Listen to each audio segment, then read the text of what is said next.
Hommes frères, écoutez, nos pères, au désert, avaient l'attente du témoignage, selon qu'avait prescrit, celui qui avait dit à Moïse de la faire suivant le modèle qu'il avait vu.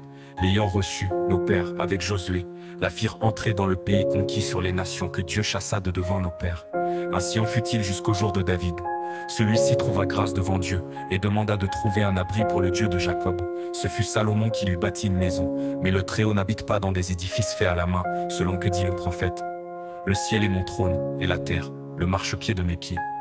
Quelle maison me bâtirez-vous, dit le Seigneur, ou quel sera le lieu de mon repos? N'est-ce point ma main qui a fait tout cela?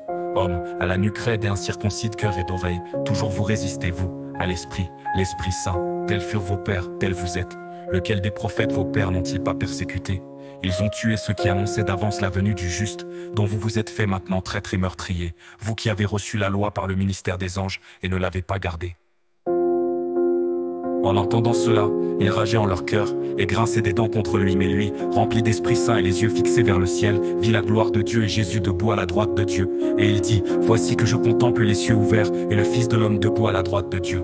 Ils crièrent d'une voix forte et se bouchèrent les oreilles. Puis d'un commun accord, ils s'élancèrent sur lui et l'entraînant hors de la ville. Ils le lapidaient. Les témoins avaient déposé leurs vêtements aux pieds d'un jeune homme appelé Saul. Et pendant qu'on le lapidait, Étienne priait et disait, Seigneur Jésus, reçois mon esprit. Et s'étant mis à genoux, il cria d'une voix forte, Seigneur, ne leur compte pas ce péché. Et se disant, il s'endormit.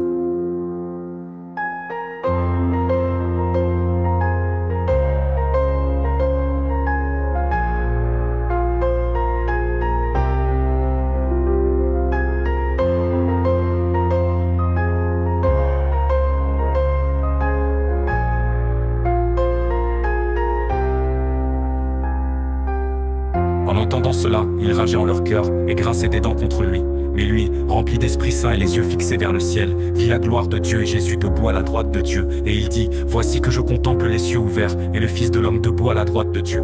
Ils crièrent d'une voix forte et se bouchèrent les oreilles. Puis d'un commun accord, ils s'élancèrent sur lui et l'entraînant hors de la ville, ils le lapidaient. Les témoins avaient déposé leurs vêtements aux pieds d'un jeune homme appelé Saul. Et pendant qu'on le lapidait, Étienne priait et disait, Seigneur Jésus, reçois mon esprit. Et s'étant mis à genoux, il cria d'une voix forte, Seigneur, ne leur compte pas ce péché. Et se disant, il s'endormit.